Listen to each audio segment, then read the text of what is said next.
Alright, so as I promised, here's the video on how to get your GameStick to run full Android. So, let's first start it off with what you're going to need. Of course, you're going to need your GameStick. Just this. Don't worry about the controller. That's fine. This is all you're really going to need. You'll need the USB dongle to hook it up later for your power and your peripherals. Then you will need a micro SD card. Any size should do, really. Just as long as it has about 300 megabytes free space. Doesn't necessarily have to be blank, but for this demonstration I'm going to use a blank one. Okay. A wired USB mouse. Hopefully yours is a bit cleaner than mine. So, yeah, wired. You will also need a wired keyboard USB. And for both of these, actually, if you don't have a wired mouse and you perhaps have a wireless mouse for a laptop or something that has a wireless dongle on it, you can actually use that. You just plug the dongle into this and it'll read just fine as well. So we're going to go from there. And the first thing you're going to want to do is you're going to take your micro SD card, and hopefully you have an SD card reader. Fairly cheap. If you don't have this, your phone will probably actually take micro SD, and then you can actually plug your phone into your computer through the USB, and your phone will actually see, or your computer will actually see that your phone has a memory card in it, and you can access the memory card through there. So, anyway, hopefully you have a card reader. So we're going to plug this in. We're going to see how difficult this is to do with one hand. Okay.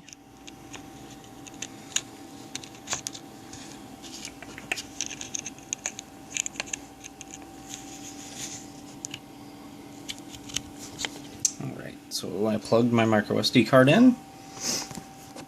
And there it's popping up. Okay. Now we're going to go to my computer where it's located. Here it is, removable disk. Alright. And I have the file, and this will also be in the description, the location in the file. You'll just click on it and then download the file to your desktop, wherever. And all you're going to want to do is copy that over to your micro SD card.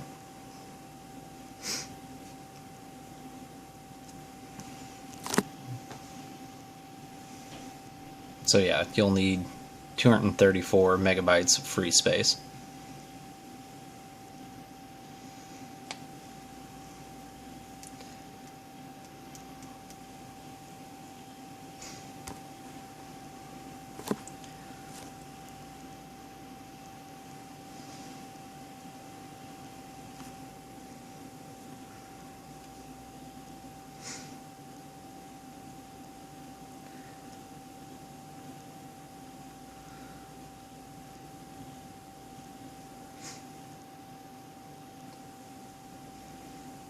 Okay, it's just about done. Alright, so we now have our GameStick custom firmware image on the root of the micro SD card. So we're going to take that back out.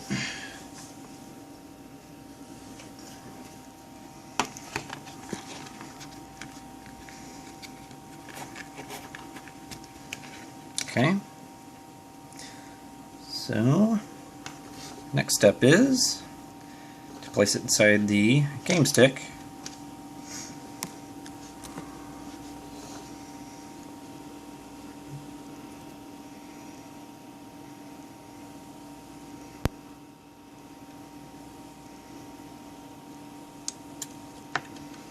Okay. Push it in. Okay. So now you got your custom firmware on the root of the micro SD card. Okay, and this is pretty much all you're going to need as far as putting anything on the SD card. Later on you can put your APK files and ROM files and whatever else you might want to put on there as extra storage. But after you flash this, you can actually take this out. You will not need this after the device is flashed. And so, I'm going to pause here and then we'll get to the setup. Okay, so here's the GameStick, and I've got the USB dongle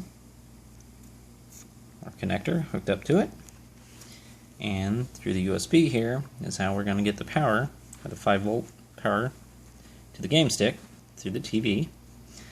If by chance your TV or monitor doesn't have USB on it to get power from, you can actually hook up the charger end, the 2-prong charger end, and hook that into this, and then plug it into your wall to get the power that you'll need. In fact, some newer TVs actually support power through the HDMI, which I don't have a brand new TV, so it doesn't support that, but some TVs will actually be able to support this without even having to use this for power. I don't have that, so we're going to have to use this anyway. But either case, you will need it for this. Okay, so in order to access the recovery mode, this is where a lot of people mess up. You actually, before you power it on, which is just plugging the USB in, because it'll automatically start powering on, to go to the recovery mode, you are going to have to hold this down. This little bitty switch right there. And you grip it with your nail and press down or pull down on it.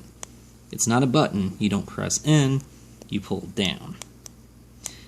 Now that's going to be needing to be pulled down before you actually start connecting it with power.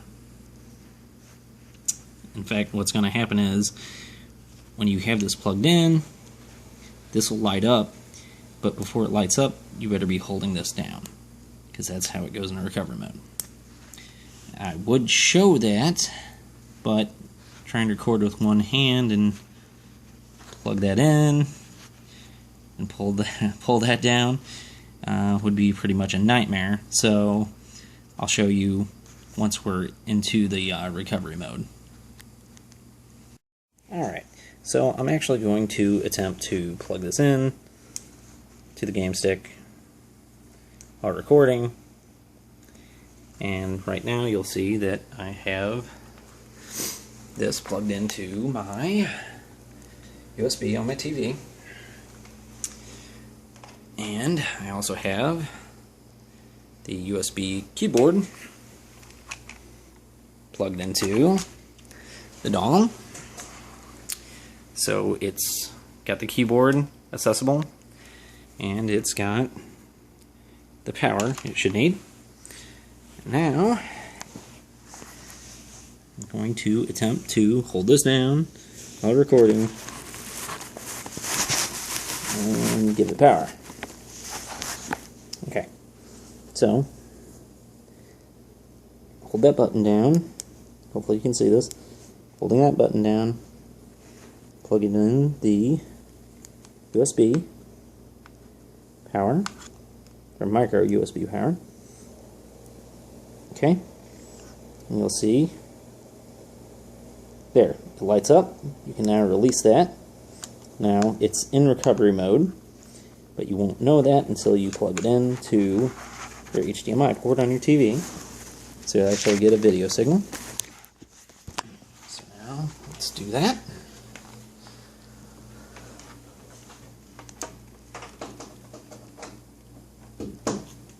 Right, should be in recovery mode. There you go.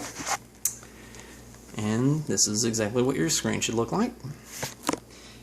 So here we are in the system recovery. So what I want to do is go to wipe data factory reset, hit yes,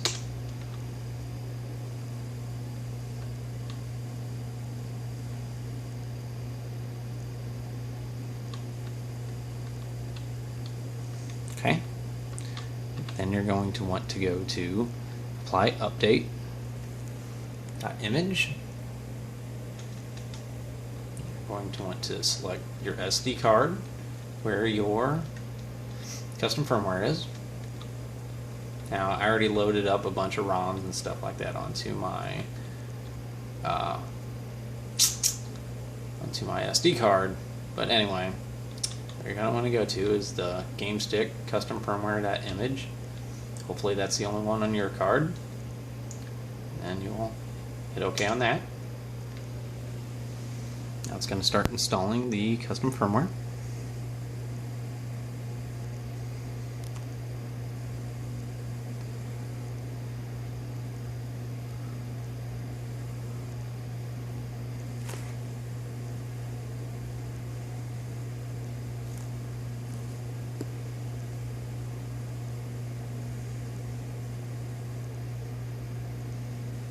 This will take a little bit of time.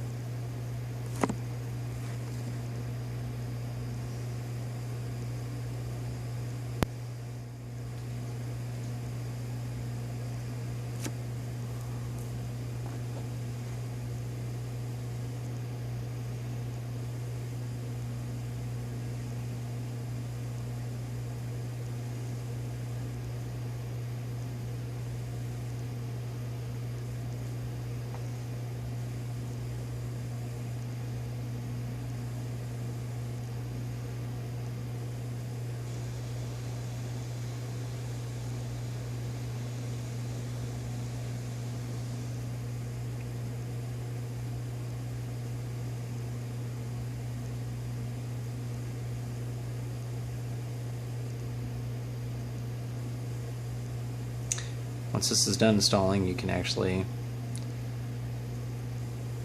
take out your micro SD card, because you actually won't need it unless you just want extra space, which I'm sure you will, because the GameStick only has 8 gigabytes of internal memory, but I believe it supports up to 128 gigabyte micro SD cards, so plenty of room to add things, whatever you want to it. Okay, so that's done. We're going to go to reboot system now. Okay.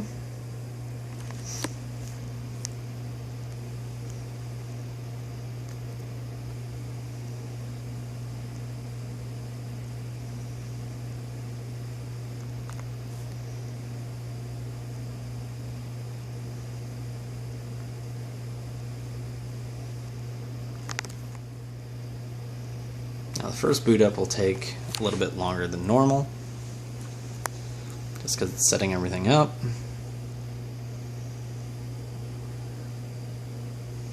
Feel free to skip ahead.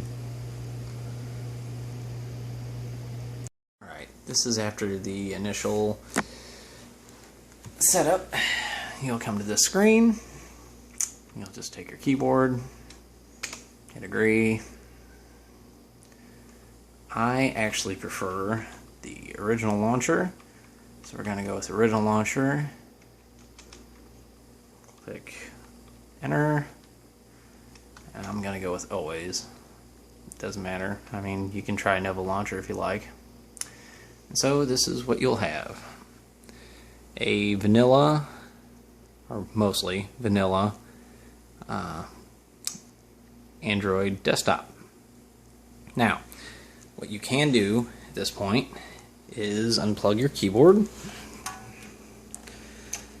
and this is why it's probably nice to have a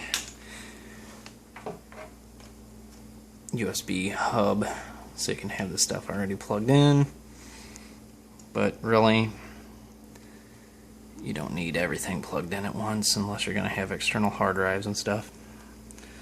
So I'm going to plug the USB mouse in. Okay.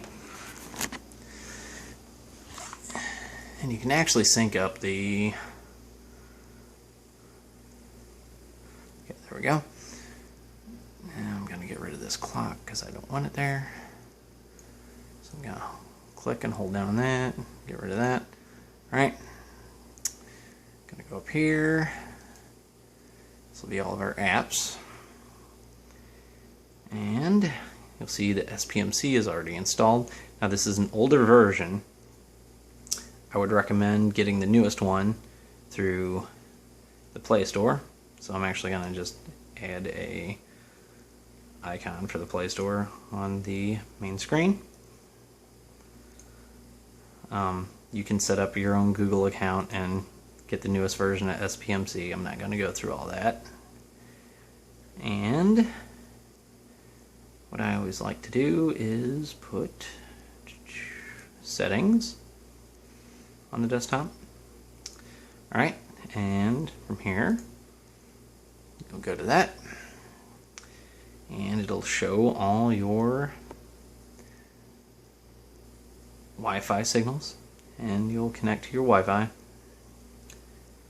And then Bluetooth, if you want, you can. Once Bluetooth's actually on, you might have to restart your device to get the Bluetooth working. Yeah, it's not turning on. So you'll actually want to turn your TV off or unplug the power and then plug it back in, and you'll notice that the Bluetooth will be on the next time. But otherwise, once that's on, you'll do a search for your devices. And when you do a search for your devices, you can sync up your Bluetooth mouse, you can sync up any sort of Bluetooth device. You can sync up actually a Ouya controller, you can sync up the GameStick controller. Pretty much anything that's Bluetooth you can sync up at that point. But yeah, that's pretty much the gist of it. If you need your display fixed, because as you'll notice this isn't taking up the full screen, you can go to output mode, and it's set to 1080p 60 Hz right now. So we're going to go to cancel on that. Output mode, and then go to display position.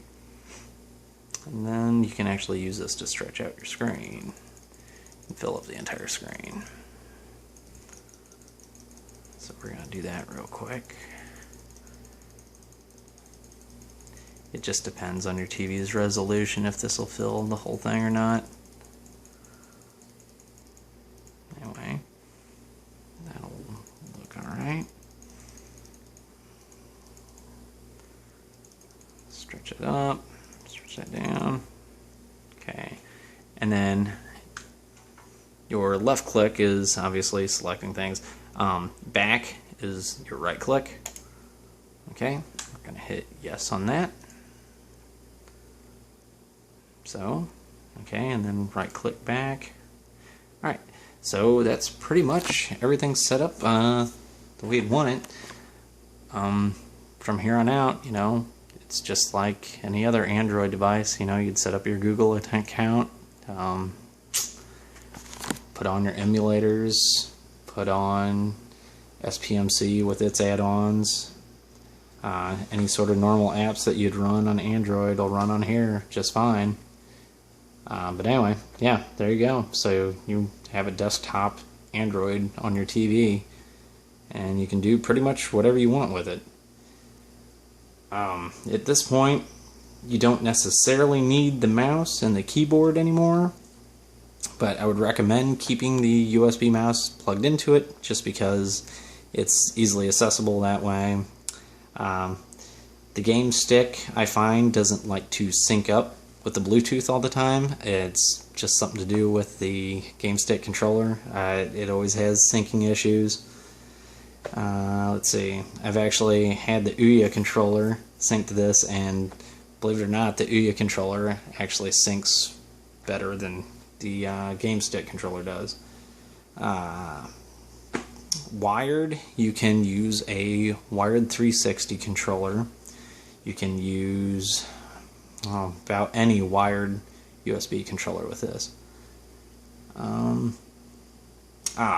Yeah, you can use a PS3 controller on this if you use the supplied USB cord with the PS3 controller. I believe there's a third-party app that you can actually start using the wireless functions of the PS3 controller, but I haven't really messed with that too much because from my understanding, once you sync that, you can't have any other USB or any other Bluetooth controllers hooked up to it, or devices hooked up to it, because it takes over the driver.